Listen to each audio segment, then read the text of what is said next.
So I have a friend who often gets injured when she runs. Yes.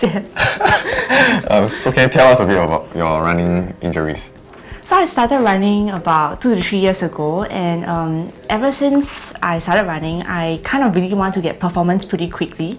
So I tend to up my mileage too fast, and following that I always get different injuries. So I had plantar fasciitis 2 to 3 years ago, and then I had hip injuries as well as runner's knee injuries, and just the start of this year I had a hamstring injury for 3 months, and now I'm having a bit of a runner's knee injury again. Yeah. So although she keeps getting injured, she wants to keep running.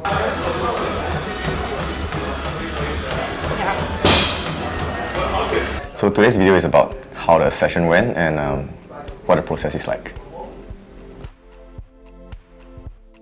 So the first thing we do is we put her on the treadmill. So if she's injured and she can't run, so we obviously skip this step. But for her, she's able to run like a few kms before the pain sets in.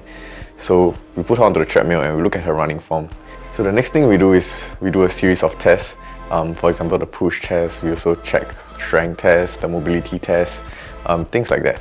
So all these tests are actually data points that are used to find out like what exactly is going on. So if she has an earlier injury, it might lead to a compensation pattern that will lead to another injury. The method that I use to check muscular compensation pattern is called neurokinetic therapy, in short NKT.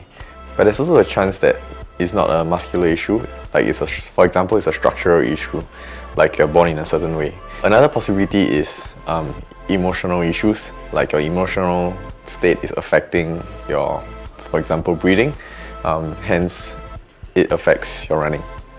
So for Sherlynn, her root cause is actually her lower back. Her QL is compensating for quite a bit of other muscles. So a corrective exercise is actually to release the lower back and then activate other muscles. So once we have identified the root cause and done the corrective exercises, the thing we do next is to go back to the test to see if there's any improvements. If we have done the right things, there should be an improvement in the test. After the test, we go back to the treadmill to see if there's any pain when she runs. So after that, we move on to the next part of the run analysis, which is prescribing running drills that are specific to her. From the video analysis, we spotted a few things, so these are things we're going to work on. So for Sherlynn, she can afford to run taller, so we prescribed her a few drills. So one of the drills we did was slow running for her to be more aware of her posture. The other one we did was running straight legs so that she's more aware of where her leg lands under her. And the third one we did is running with a bend so that she's more aware of her hip when she runs. Sometimes we also talk about the running shoes, but then for her it isn't much of a problem. So we move on to the last part of the run analysis, which is talking about the strength and conditioning plan. So for Sherlynn, who is not totally new to strength and conditioning, we help her out with her squat technique, her deadlift technique, and also teach her how to integrate all these exercises into her workout. The strength and conditioning plan is really important because it's what prevents you from incurring further injuries, and it's also what helps you become faster after you are injury-free. I thought in general it was really helpful because I didn't know about all these things, and I didn't know that certain areas, for example even my hips or even my legs, could affect my running posture and affect my running imbalances. So he used kind of an assessment called NKT.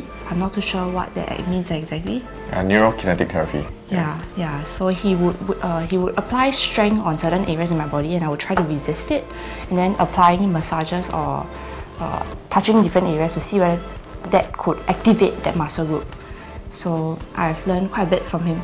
Thank you.